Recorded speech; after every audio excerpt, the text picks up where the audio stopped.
നമസ്കാരം. ഓപ്പറേഷൻ സിന്ദൂറിനിടെ പാകിസ്ഥാനിൽ നിന്നും കനത്ത സൈബർ ആക്രമണ പരമ്പരയും ഇന്ത്യക്ക് നേരിടേണ്ടി വന്നിരുന്നു. ആകാശത്തോടെയുള്ള യുദ്ധമല്ലാത്തതിനാൽ അതിനധികം പ്രചാരം ലഭിച്ചില്ല എന്ന് മാത്രം. പക്ഷേ അതിനിർണായകമായ സൈബർ ലോകത്ത് അതിലേക്ക് നുഴഞ്ഞു കയറാനുള്ള പാക് ഹാക്കർമാരുടെ കുടില തന്ത്രങ്ങളെയാണ് ഇന്ത്യൻ സൈബർ വിദഗ്ധർ തകർത്തെറിഞ്ഞത്. ഇന്ത്യൻ സാങ്കേതിക വിദഗ്ധർ ഈ ഹാക്കിംഗ് നിർവീര്യമാക്കിയതിൽ ഞെട്ടിയിരിക്കുകയാണ് പാകിസ്ഥാൻ. ടെക്നോപാർക്കിലെ സൈബർ സുരക്ഷാ സ്റ്റാർട്ടപ്പായ പ്രൊഫൈസ് ടെക്നോളജീസിൻ്റെ AI അധിഷ്ഠിത പ്ലാറ്റ്ഫോമാണ് ഹാക്കർമാരുടെ distributed denial of service DDoS ആക്രമണങ്ങളെ വിജയകരമായി തടയിട്ടത്. ഇന്ത്യയിലെ വെബ്സൈറ്റുകളുടെയോ നെറ്റ്വർക്കിൻ്റെയോ ഒക്കെ പ്രവർത്തനങ്ങൾ തടസ്സപ്പെടുത്തുന്ന ഹാക്കിംഗാണ് ഇന്ത്യക്ക് നേരിടേണ്ടി വന്നത്. ഇന്ത്യൻ സർക്കാർ നൽകുന്ന ഇൻ്റർനെറ്റ് സേവനങ്ങൾ നിർത്തലാക്കാൻ ശ്രമിച്ചതിൻ്റെ ഉത്തരവാദിത്തം അനോൺസെക്, സിൽഹെറ്റ് ഗ്യാങ്, SG, ഡൈനേറ്റ് തുടങ്ങിയ ഹാക്കർ ഗ്രൂപ്പുകൾ പരസ്യമായി ഏറ്റെടുത്തിരുന്നു. സൈബർ ആക്രമണങ്ങൾ ചെറുക്കാൻ പ്രധാന മേഖലകളിൽ വിന്യസിച്ച പ്രൊഫൈസിൻ്റെ AI അധിഷ്ഠിത പ്ലാറ്റ്ഫോമായ web application and API protection WAP ആണ് ഈ ഹാക്കർമാരെ തടയുന്നതിൽ നിർണായകമായ പങ്ക് വഹിച്ചത്.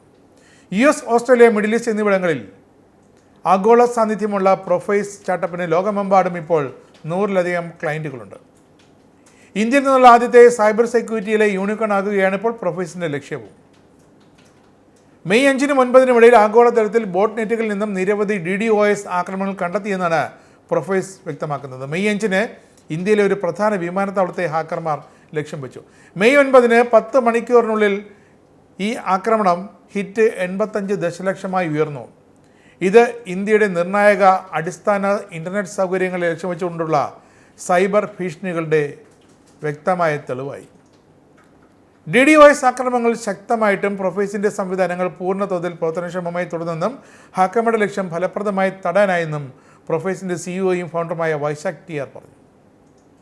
ആഗോള തലത്തിൽ വിതരണം ചെയ്ത ബോട്ട്നെറ്റ് പ്രവർത്തനത്തിൽ വ്യാപിച്ചു കിടക്കുന്ന സ്ഥിരമായ ട്രാക്കിംഗ് പാറ്റേണുകളും IP-കളും പ്രൊഫൈസിന് വളരെ വ്യക്തമായി AI പ്ലാറ്റ്ഫോമുകളുടെ തിരിച്ചറിയാനായി. Geofencing, IP profiling, behavioural analysis എന്നിവയിലൂടെ റെക്കോർഡ് സമയത്തിനുള്ളിൽ സൈബർ ആക്രമണ ഭീഷണി തിരിച്ചറിയാനും നിർവീര്യമാക്കാനും പ്രൊഫൈസിന് സാധിച്ചു. ആഗോള ബോട്ട്നെറ്റുകളിലടക്കം ആവർത്തിച്ചുള്ള ഫിംഗർ പ്രിൻറ്റിങ്ങുകൾ തിരിച്ചറിഞ്ഞ് WAF നിയമങ്ങളും തത്സമയ അനോമലി ഡിറ്റക്ഷനും വഴി മണിക്കൂറുകൾക്കകം സൈബർ ആക്രമണത്തെ തടസ്സപ്പെടുത്താൻ പ്രൊഫൈസിനായി. പ്രാദേശികമായി ഇന്ത്യയിലുടനീളം നിരീക്ഷിച്ചപ്പോൾ നിർണായകമായ പ്രവർത്തനങ്ങൾ തടസ്സമില്ലാതെ തുടരുന്നതായും അതീവ പ്രാധാന്യമുള്ള ഡിജിറ്റൽ എൻട്രി പോയിന്റുകളിൽ തീവ്രമായ ആക്രമണം നടത്താൻ ഹാക്കർമാർ വീണ്ടും ശ്രമിക്കുന്നതുമായാണ് പ്രൊഫൈസ് പ്ലാറ്റ്ഫോം കണ്ടെത്തിയത്. ഒരു പ്രധാന സൈബർ ആക്രമണത്തെ നിർവീര്യമാക്കാൻ പ്രൊഫൈസിൻ്റെ സംവിധാനങ്ങൾ രാജ്യം ഉപയോഗപ്പെടുത്തുന്നത് ഇതാദ്യമായിട്ടല്ല. 2023 ഏപ്രിലിൽ 6 പ്രധാന ഇന്ത്യൻ വിമാനത്താവളങ്ങളിലും ആശുപത്രികളിലുമുണ്ടായ DDoS ആക്രമണങ്ങൾ പ്രൊഫൈസിൻ്റെ ഇൻ്റലിജൻസ് ലെയർ 7 ലഘൂകരണ സംവിധാനങ്ങൾ വഴി നിർവീര്യമാക്കുകയും പ്രവർത്തനം വേഗത്തിൽ പുനഃസ്ഥാപിക്കുകയും ചെയ്തിരുന്നു. അനോണിമസ് സുഡാൻ എന്ന ഹാക്കർ സംഘമാണ് അന്ന് വിമാനത്താവളങ്ങളുടെയും പ്രധാന ആശുപത്രികളുടെയും വെബ്സൈറ്റുകൾ ലക്ഷ്യമിട്ട് സൈബർ ആക്രമണത്തിന് മുതിർന്നത്. ഇന്നോ അനോൺസെക്, സിൽഹെറ്റ് ഗ്യാങ്, ഡൈനേറ്റ് തുടങ്ങിയവരാണ് ഇന്ത്യ പാകിസ്ഥാൻ ആക്രമണങ്ങളുടെ മുതലെടുത്ത് ഇന്ത്യയിൽ നുഴഞ്ഞു കയറാൻ ശ്രമിച്ചത്. 2023 അനോണിമസ് സുഡാനിൽ നിന്നുള്ളതിനേക്കാൾ തീവ്രമായിരുന്നു ഈയിടെയുണ്ടായ സൈബർ ആക്രമണമെന്ന് പ്രൊഫൈസിൻ്റെ CEOയും കോ-ഫൗണ്ടറുമായ ലക്ഷ്മി ദാസ് പറയുന്നു. പ്രതിരോധ മേഖലയിലെ പ്രൊഫൈസിൻ്റെ വിന്യാസങ്ങൾ പ്രയോജനപ്പെടുത്തിയ മുൻകരുതൽ നടപടികൾ ഫലപ്രദമായും തൽക്ഷണമായും സ്വീകരിച്ചതായും അവർ പറയുന്നു. കേരള സ്റ്റാർട്ടപ്പ് മിഷൻ്റെ പിന്തുണയോടെ 2019 ആരംഭിച്ച പ്രൊഫൈസ് ബാങ്ക് ഓഫ് അമേരിക്കയ്ക്കായി ക്ലൗഡ് അധിഷ്ഠിത HR പരിഹാരം നൽകിക്കൊണ്ടാണ് തങ്ങളുടെ പ്രവർത്തനം ആരംഭിച്ചത്. യഥാർത്ഥ സൈബർ സുരക്ഷാ ഭീഷണികളിൽ നേടുന്നതിനായി ഒരു സ്ഥാപനത്തിന് കുബർനെറ്റ്സ് അധിഷ്ഠിത വെബ് ആപ്ലിക്കേഷൻ ഫയർവാൾ WAF പ്രയോജനപ്പെടുത്തിയ ലോകത്തെ ആദ്യത്തെ സൈബർ സെക്യൂരിറ്റി പ്രൊഡക്റ്റ് കമ്പനി കൂടിയാണ് പ്രൊഫൈസ്. ഗാർട്ട്നറുടെ 2025 WAP മാർക്കറ്റ് ഗൈഡിലും 2024 API സംരക്ഷണത്തിലും പ്രതിനിധി വെണ്ടറായി പ്രൊഫൈസ് അംഗീകരിക്കപ്പെട്ടിരുന്നു. കെൽട്രോൺ, ഡിലോയിറ്റ്, ഇന്റൽ തുടങ്ങിയ ആഗോള സ്ഥാപനങ്ങളുമായി പ്രൊഫൈസിന് വിശ്വാസപരമായ പങ്കാളിത്തമുണ്ട്. ഇപ്പോൾ വിശ്വാസ്യതയും കൃത്യതയും ഉറപ്പാക്കി ആഗോളതലത്തിൽ അംഗീകരിക്കപ്പെടുന്ന AI അധിഷ്ഠിത സുരക്ഷാ സംവിധാനങ്ങൾ നിർമ്മിക്കുക എന്നാണ് പ്രൊഫൈസിൻ്റെ ദൗത്യമെന്ന് സംരംഭകർ പറയുന്നു. US, ഓസ്ട്രേലിയ, മിഡിൽ ഈസ്റ്റ് എന്നിവിടങ്ങളിൽ ആഗോള സാന്നിധ്യമുള്ള സ്റ്റാർട്ടപ്പിന് ലോകമെമ്പാടും 100-ലധികം ക്ലയൻറ്റുകളുണ്ട്. അതവർ വർദ്ധിപ്പിക്കാൻ ശ്രമിക്കുകയാണ്. AI അധിഷ്ഠിത സൈബർ സുരക്ഷയിലെ നൂതന കണ്ടുപിടുത്തങ്ങളും ആശയങ്ങളുമായി പ്രൊഫൈസിൻ്റെ ഗവേഷണ വികസന സംഘം തിരുവനന്തപുരത്തെ ടെക്നോ പാർക്കിലാണ് പ്രവർത്തിക്കുന്നത്. ലോകമെമ്പാടുമുള്ള സർക്കാരുകൾ, സംരംഭങ്ങൾ, ക്ലൗഡ് നേറ്റീവ് ബിസിനസ്സുകൾ എന്നിവയുടെ ഡിജിറ്റൽ സുരക്ഷ ഉറപ്പാക്കുന്നത് ലക്ഷ്യമിട്ടാണ് പ്രൊഫൈസിൻ്റെ പ്ലാറ്റ്ഫോം രൂപകൽപ്പന ചെയ്തിരിക്കുന്നത്. ആഗോളതലത്തിൽ 100-ലധികം സ്ഥാപനങ്ങൾ വിശ്വസിക്കുന്ന പ്രൊഫൈസ് ആഗോള സൈബർ സുരക്ഷാ ഭീഷണികൾക്കുള്ള ഇന്ത്യയുടെ തക്ക സമയത്ത് ഉത്തരമാണ്.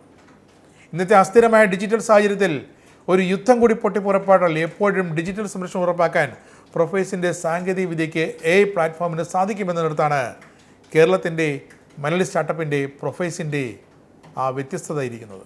എന്തായാലും ഇന്ത്യ പാക് യുദ്ധത്തിൽ സമാന്തരമായി അരങ്ങേറിക്കൊണ്ടിരുന്ന ഒരു സൈബർ ഹാക്കിംഗ് ഡിജിറ്റൽ യുദ്ധം, ആ ഡിജിറ്റൽ യുദ്ധത്തിലും ഇന്ത്യ വിജയിച്ചു എന്ന ഏറ്റവും പുതിയ വാർത്തയാണ് ഇപ്പോൾ കിട്ടിയിരിക്കുന്നത്. കാരണം ഇത്തരമൊരു സൈബർ സുരക്ഷ ഉറപ്പാക്കാൻ പ്ലാറ്റ്ഫോമിനായി ടെക്നോ പാർക്കിലെ ഒരു മലയാളി പ്രൊഫൈസ് എന്ന മലയാളി തിരുവനന്തപുരത്ത് പ്രവർത്തിക്കുന്ന മലയാളി സ്റ്റാർട്ടപ്പിനായി എന്നത് ഏറെ അഭിമാനകരം തന്നെയാണ്. ഇന്ത്യൻ സേനയ്ക്കും അഭിമാനകരമാണ്. ഇത്തരത്തിൽ അവരുടെ പ്രവർത്തനങ്ങളെ കൂടി, അവരുടെ ഇൻ്റർനെറ്റ് അധിഷ്ഠിത പ്രവർത്തനങ്ങളെ കൂടി തയ്യാറാക്കാൻ ശ്രമിച്ചു കൊണ്ടിരുന്ന രാജ്യത്തെ ഇൻ്റർനെറ്റ് സംവിധാനങ്ങളെയും നെറ്റ്വർക്കിങ്ങിനെയും മൊത്തത്തിൽ നുഴഞ്ഞു കയറി ബാധിക്കാൻ ശ്രമിച്ചുകൊണ്ടിരുന്ന ഹാക്കർമാരെ പിടിച്ച് പടിക്ക് പുറത്താക്കി എന്നത് ഒരു നിർണായകമായ കാര്യം തന്നെയാണ്. നിങ്ങൾക്കും ആനന്ദ മീഡിയയുടെ പ്രേക്ഷകരിൽ ഒരാളാകണ്ടേ? യൂറോപ്പിലും US-ലും ആഫ്രിക്കയിലും അടക്കം പ്രവാസികൾ ഉള്ളയിടങ്ങളിലൊക്കെ ജനപ്രിയ ചാനലുമായി ആനന്ദ് മീഡിയ ഒപ്പമുണ്ട്. ഏഷ്യാനെറ്റ് ഫ്ലവേഴ്സ് അടക്കം നിങ്ങളുടെ വിരൽത്തുമ്പിലെത്തും. ആദ്യം റോക്കു ബോക്സ് സ്വന്തമാക്കുക. അതിൽ നിന്നും ആനന്ദ് മീഡിയ ആപ്ലിക്കേഷൻ ഡൗൺലോഡ് ചെയ്യുക, ഇൻസ്റ്റാൾ ചെയ്യുക. എന്നിട്ട് 020-858-66511 എന്ന നമ്പറിൽ ഞങ്ങളുടെ കസ്റ്റമർ കെയറിൽ ബന്ധപ്പെടുക. അല്ലെങ്കിൽ +91 735 660 3747 എന്ന നമ്പറിൽ വാട്സപ്പ് ചെയ്യുക. ആനന്ദ് മീഡിയയുടെ സേവനങ്ങൾ സ്വന്തമാക്കുക. മറ്റു ചാനലുകൾക്കൊപ്പം ആനന്ദ് TVയും എൻജോയ് ചെയ്യുക.